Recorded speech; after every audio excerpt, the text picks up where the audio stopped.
Hello students, let us solve this question. It was sent to me as a doubt by one of my students from YouTube. The question is, these questions are from thermodynamics. So the first question is from JEE 2014 online. The question is, an ideal monatomic gas is confined in a cylinder by a spring-loaded piston of cross-section this.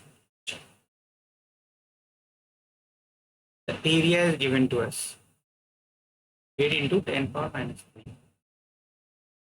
Gas is at 300 Kelvin,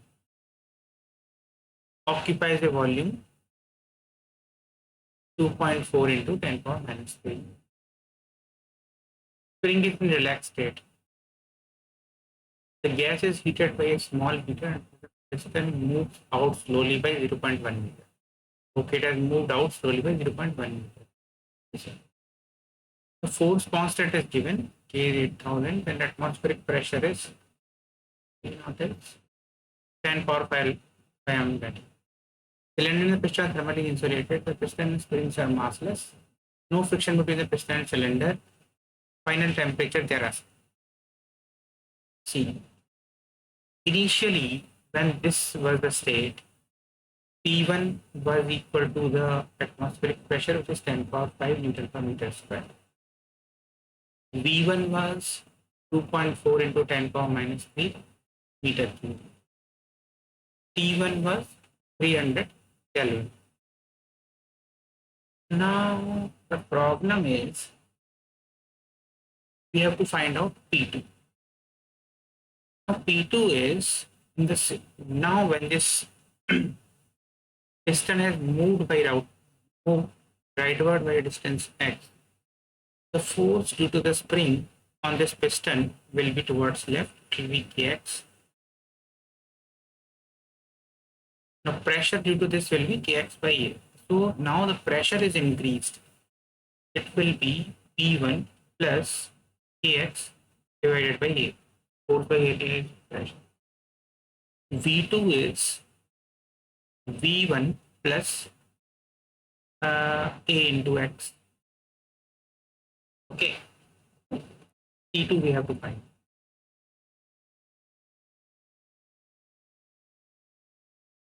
Let's put the values.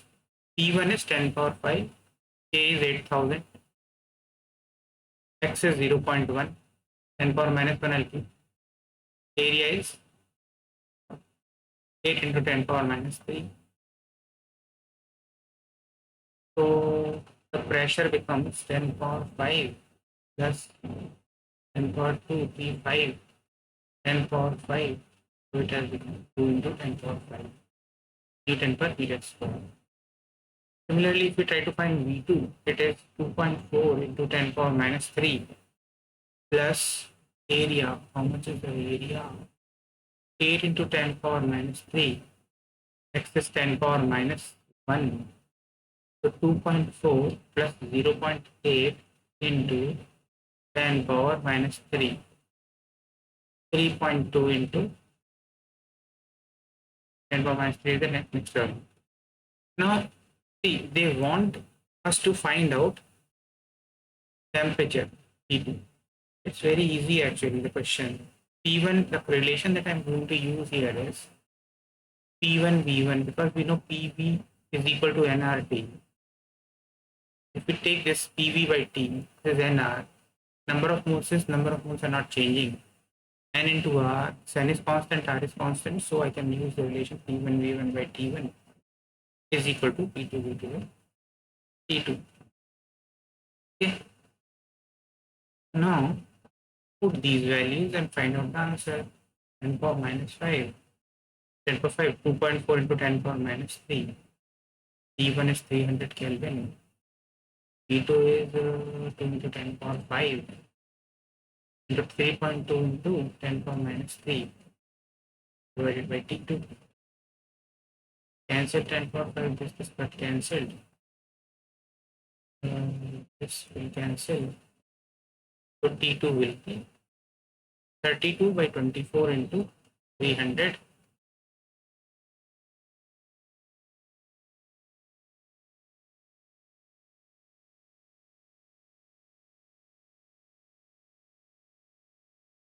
400 Kelvin. Hmm?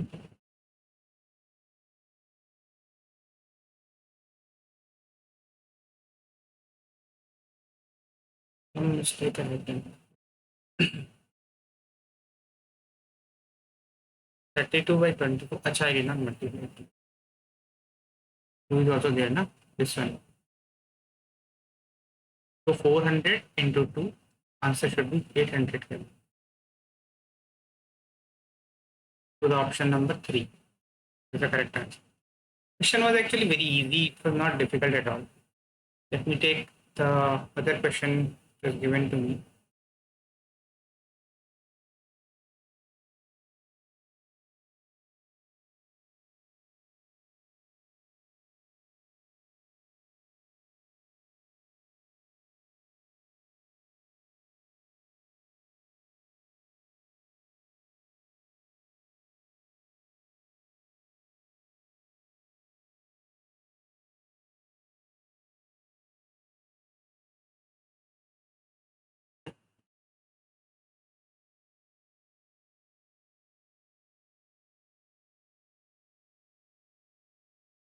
Hello, hello, hello.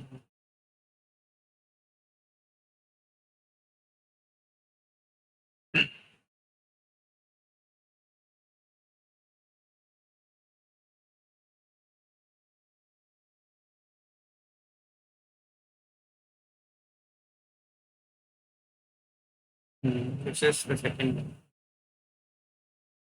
Let's solve this second question first. Study it first. Question given to us is,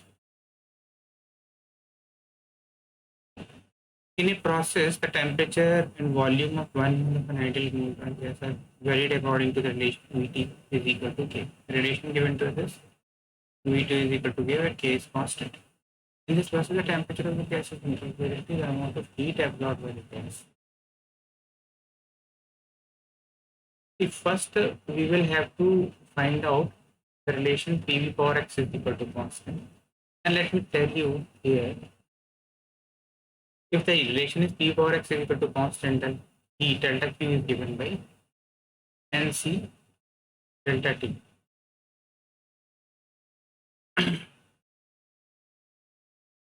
And C is given by R by 1 minus X plus C. These are the standard formulas that you must know in this case.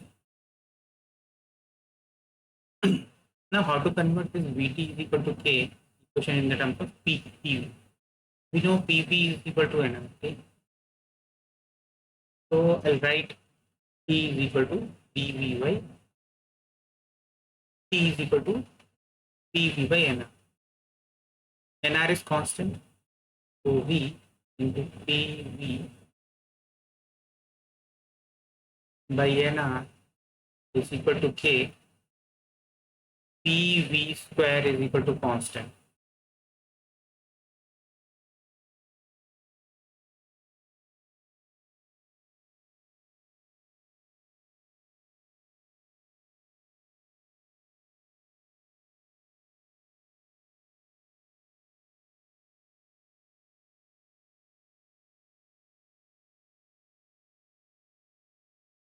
PV square is equal to constant. So here the value of X is equal to 2. So the value of C is R by 1 minus 2. PV is, since it is a monatomic gas, so PV will be 3R by 2. So minus R plus 3R by 2. R by 2 is C. If we do delta Q will be equal to N R by 2 into delta T. So answer is given.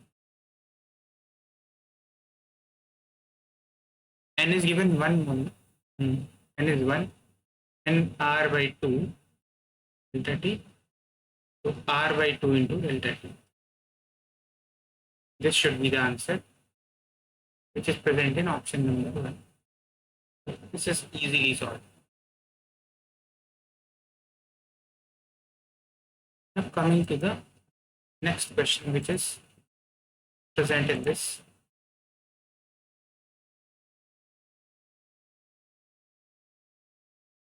Next question is,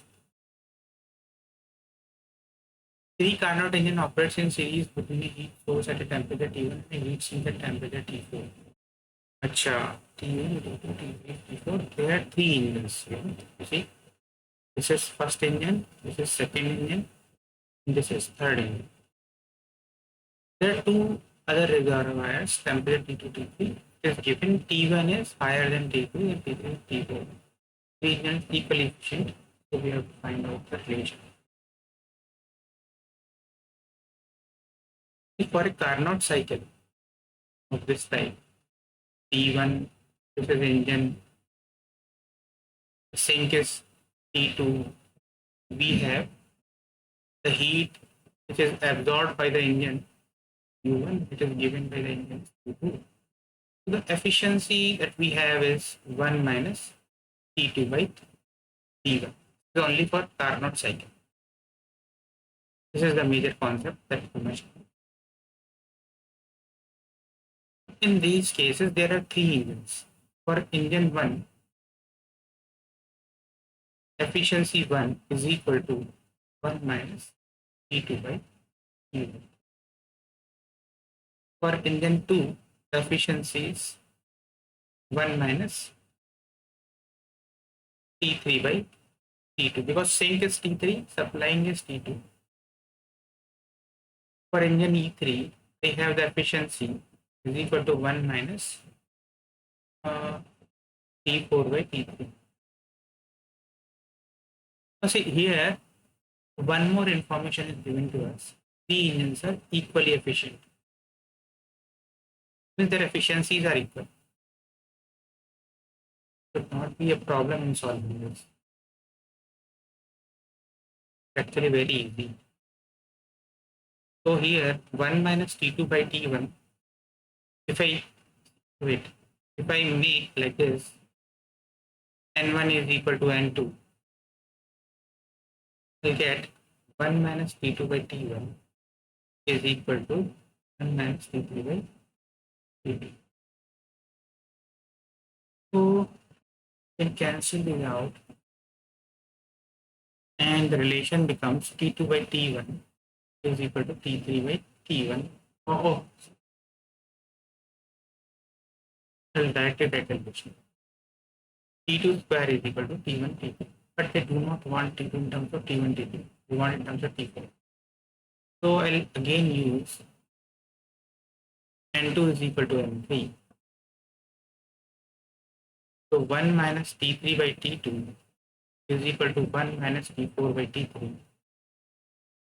What I am getting is T3 square is equal to T2 T4. Now I have to eliminate T3. So what I will do is square it. It will become T2 power 4 is equal to T1 square T3 square. I'll put this value of T3 in this. So I'll be getting T2 power 4 is equal to T1 square into T2 T4. Let's cancel T2 here. T2 cube is equal to T1 square T4. So T2 will be equal to T1 square T4 whole power 1 by 3. T1 square T4, where it is? Right? Everything is cancelled out. Using this result only, actually we have got the answer. We need to solve further, but I'll show you how to get the other value also. T3 if you want, T3 square is equal to T2 T4. So just put that value. T4 you have got, T2 you have got. It's T1 power 2 by 3, T4 power 1 by 3 into T4. So T3 square will be equal to T1 power 2 by 3, T plus 1 4, 4 by 3. So T3 will be equal to T1 power 1 by 3, T power 2 by 3. T1 T4 square whole power 1 by 3. Let's check. It should be in this T1, T4 square. So these are your answers. And this question won't be treated as tough one. It's actually easy one. Now these were the mains doubts which were given to me. Now in the next video I'll be solving the advanced doubts. Keep solving and generating doubts and send me, it's all done.